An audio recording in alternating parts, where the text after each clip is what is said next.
Hey guys, welcome to the channel. In this video, we'll be looking at each and every node of the Monk Ascendancy class Acolyte of Chayula. I have roughly 200 hours of game time in this particular Ascendancy, so I know how it exactly works. I have wasted a lot of gold in trying different combinations so that you don't have to waste and you can just watch this video and basically get a good idea of what this Ascendancy class has to offer, how you can utilize it, what are some of the synergies, the best synergies, and how you can scale damage or defenses using this particular Ascendancy class of Monk, right? This one is little less popular than the Invoker Monk, and hence you don't see a lot of content. So I thought, it's a good time to shed a light on the Dark Monk or the Acolyte of Chayula, right?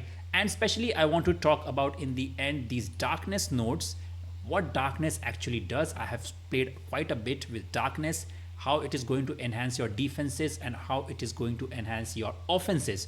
And it is pretty interesting. It is very good or not, that I'll discuss at the end of the video, starting off the video with the easier nodes and then eventually I'll end with the darkness node. So yeah, before you start and before I dive into the video, consider liking and subscribing the video.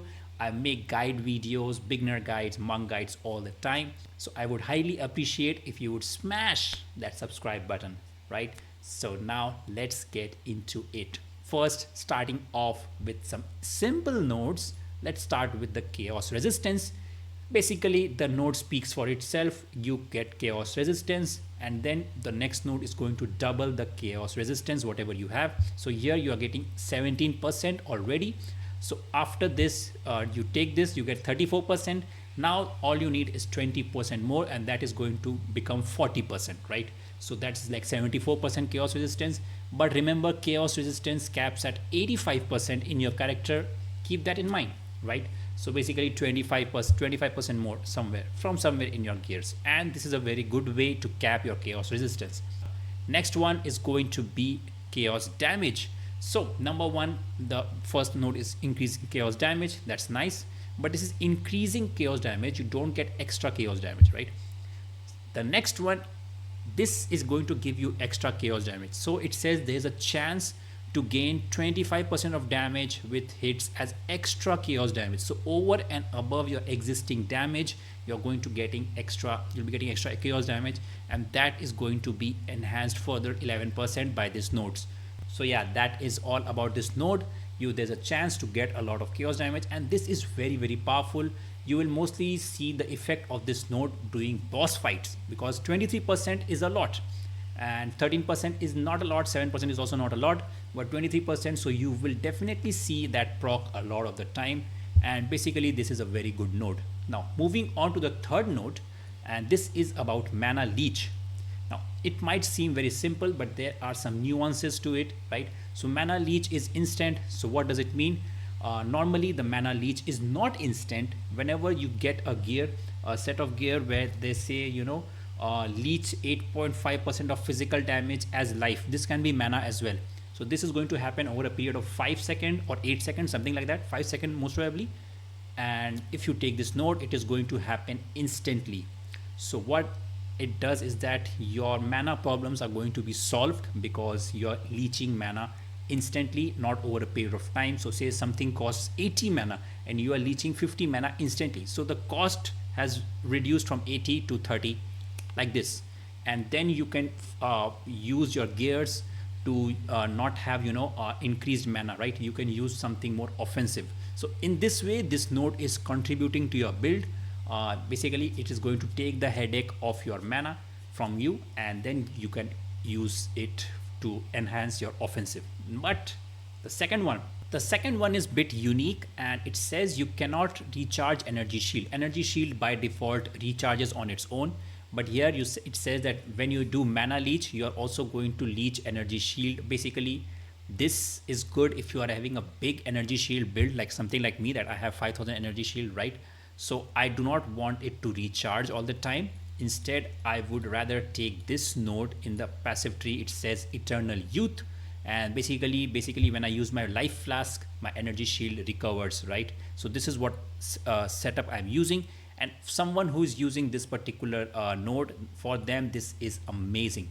So not only the life flask going to recover your energy shield, with this node you can also recover it from your hits. So this is kind of okay, and depends on what type of build you are playing. Basically not very popular honestly, this entire the upper way, but depends. The game has just launched, some builds might happen to appear which actually require this, right? But right now this is not bad, but it is okay, right? So yeah, this is all about these nodes. Now coming to the last two part of the video, and this is why you take the monk ascendancy acolyte of Chayula. Number one reason is to get the skill into the breach. The number two is for darkness. So let's start with the breach. Into the breach, what does it do? The first point is skill speed. Good. These small nodes are very simple. Skill speed. First one is into the breach, and second one is effect and duration of flame of Chayula is doubled. So what does it do? Into the breach is basically, if you hover it says basically whenever passively it is going to generate flames of Chayula. So what are these flames of Chayula? Right now you can see I'm standing here, you can see this blue flame, right? You can see all these flames. These are flames of Chayula. The red one gives you life, blue one gives you mana, the purple one gives you chaos damage. Like I took this, you can see here for 10 seconds I have chaos damage. Pretty nice buffs. So this is going to happen passively, you don't have to do anything. So while mapping, while bossing, you see these flames appear around you and you just collect them, and it generally helps. Now caveat, is it good or bad? If you take only the first one, you only get the flames for 5 seconds, right? And when you take this one, it is going to be for 10 seconds. By the way, for 5 seconds, how much you are going to leech? You are going to leech 7% of life, 7% mana, 7% chaos damage extra. And if you take this one, the second one, the effect is doubled. So 7% becomes 14%. So if you take only the first node, I think the life and mana nodes are still very useful. You get 7% life, 7% mana. That's very nice. But reliably, honestly speaking, these purple flames, if you don't have it for 10 seconds, like right now I have 6 stacked up, and these can stack by the way, basically 6 into 14, that is how much extra chaos damage I will be doing right now. Usually if you don't have the second node, the duration is not long enough for it to be feel very impactful. So yeah, realistically speaking, if you take only the first node, basically what is going to happen is you are going to get 1 or 2 flames. That's it. The stacks is going to be 1 or 2 flames most of the time for basically mapping or anything. But once you take the second node, the stack actually 5, 6, 7 stacks is very easy to maintain. You can keep getting them, right? So yeah, the second one actually adds a lot. This actually is way more impactful than it looks like. And because of the extra chaos damage, and this is like a consistent source of chaos damage. And here I would like to talk about a synergy, and that is with Mantra of Destruction. Now this is a skill which costs no mana, right? There's no mana cost. 10 combos to generate for a monk is child's play, right? So once you generate 10 combo, you can activate Mantra of Destruction. Mantra of Destruction increases your chaos damage, grants chaos damage. And also you can see it is written here that each kill with empowered attacks grants purple flames of Chayula for a duration. So how you can utilize this is that suppose you create a Mantra of Destruction, then you place your Tempest Bell, and now then you hit the Tempest Bell, you are going to get stacks of flames of Chayula. This is a very simple technique of using Mantra of Destruction to generate a lot of stacks of flames of Chayula. Basically this is going to increase your chaos damage, but this is not just it. There is another gem which is called Flicker Strike. So basically what I do is I activate Mantra of Destruction. Instead of using the bell, I use Flicker Strike. This basically attacks the enemies with 285% attack speed, and this also helps you to stack up a lot of flames of Chayula, purple flames of Chayula. So Mantra of Destruction followed by the Tempest Bell, this is a good combination if you are specced into this particular thing. So this is one synergy that I wanted to talk about. This is how you can scale your damage of Into the Breach, more chaos damage, right? So this is what this ascendancy is all about. And now finally we talk about the thing which a lot of clarity people don't have: darkness. What is darkness, how it works, how it is going to help your character, right? I will be specking into this in some time, and then I'll show you, demonstrate you exactly live how this actually works, and that is going to happen right now.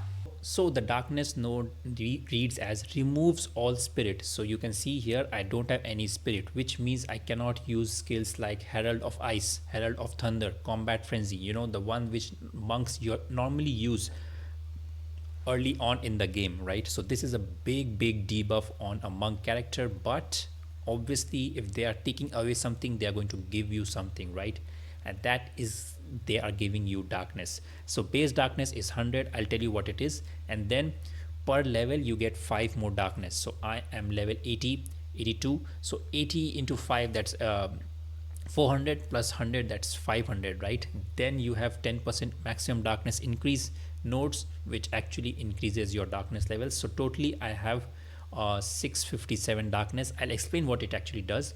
And you can see there's a purple bar appearing over your mana. This is darkness. So what it does is that damage taken is reserved from darkness before being taken from life. So this is like an extra shield of life or defenses for your character. So they have taken away spirit, but what they have given you is more defenses. So whenever you take a damage, it is first going to hit your darkness.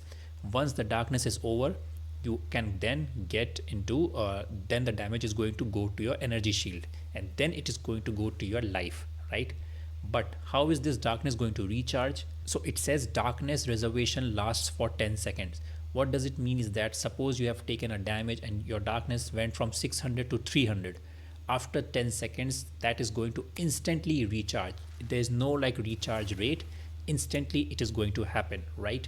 So this is how it is going to recharge. So every 10 seconds you are getting a big shield around you. This is what darkness is. Now the fun part begins. This is the defensive layer. Now the offensive layer is right around here. Gain 1% of damage as extra chaos damage per 20 unreserved darkness. So let me demonstrate everything to you in a map. So here we are in the campaign map, and now I'm going to take some damage, and you just notice my darkness level. It is at 657, right? And you will see right after 5 I took damage, it's now 319, right? So 1, 2, 3, 4, 5, 657, instantly recovered fully amount, right?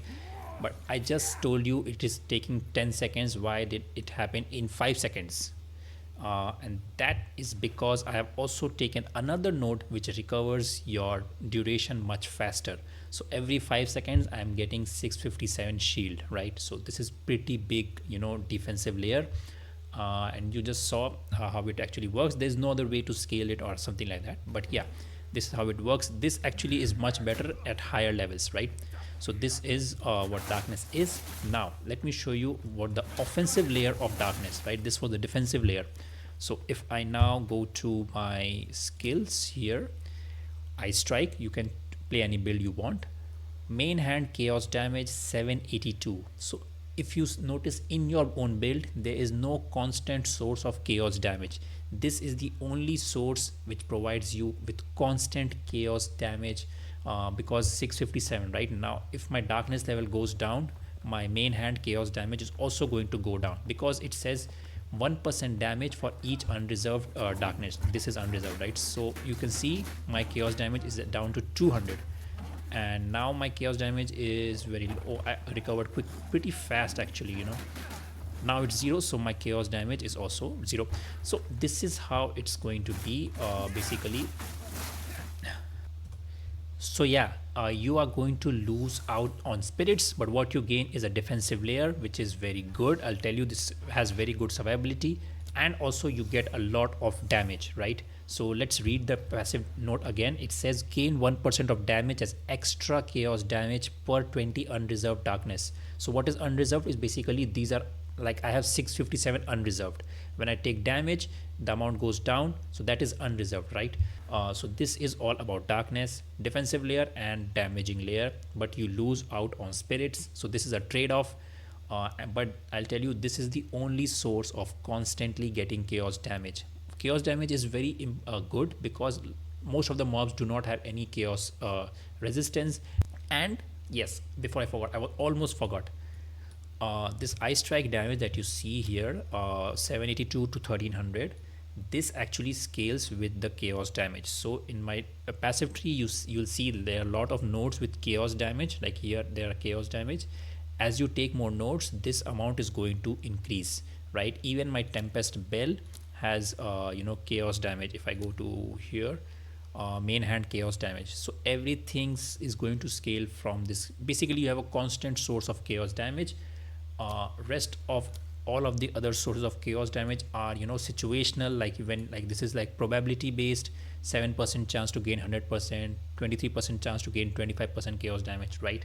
So yeah guys, that is all about the nodes or different nodes of the Acolyte of Chayula. In the end, if you ask me which nodes are the best one to use, I'll say one thing, right? First thing first, there is a skill called Charged Staff. I've made an entire video on this particular skill. You can check it in the top right corner. It says in that video, I say how this particular skill actually changes the monk's gameplay, and it increases the damage so much that it is, without using this particular skill, it is very different. You can feel the big difference of using Charged Staff and not using Charged Staff. Even in ice build, this is a lightning skill, right? This is a must have, right? Because of Charged Staff, getting rid of spirits feels bad, right? But not to worry. I'm trying to make a build right now without the Charged Staff and trying to make it at par with the Charged Staff build. Charged Staff is actually very game changing for the monk. People say Herald of Ice, Herald of Thunder is good, but actually everything, Charged Staff provides a lot of buff. I've spoken all about it in the video. Check it out. It's basically like giving you extra support gems for your main skill, right? So it is amazing. So because of Charged Staff, I'll say you should go with Into the Breach and the Lucid Dream. So this is going to be the best one, and you also get more damage, percentage damage, and you also can go for chaos resistance. But if you are already taking chaos incollusion in your build, which basically makes you immune, you don't need to take chaos resistance, right? In that case, you can go for mana leech. So 1 2 3, these are going to be 3, and for your fourth one, you can definitely go for the mana leech, right? Or chaos resistance, depending on your build. Now, should you take darkness? I am working on it. The build is good. I'm able to clear tier 13 maps. I'm still in tier 13, right? So 12, 14, 15, I'll reach there. And once I'm able to clear, stick around to see the final version of the build. I don't want to show a build which does not work in the really end game, right? It does not make sense. But yeah, it is good, but yeah, I need to still work on it. Darkness, I think the idea is very cool, but we need to figure out a way to play without spirits, and that is a major debuff. So yeah, until some cool builds come out with darkness, I would say go for this. Your life is going to be easy. But if you are feeling adventurous and if you want to try out different type of stuffs, don't hesitate to use darkness. I'm really I've found some ways to get power charges even without spirits, and is that reliable or not, I'm still testing. So watch out for that video when it comes out. So yeah, that is all for this video. Thank you for watching. If you have any queries, let me know down in the comments below. Join my monk discord, the link is in the description, or join me on Twitch where I stream live stream. I'm trying to reach 50 followers. I am very close, 46 followers. Let's go, right? So yeah, thank you if you are joining on me on Twitch as well. So thank you all for watching, and I'll see you in the next one. Bye.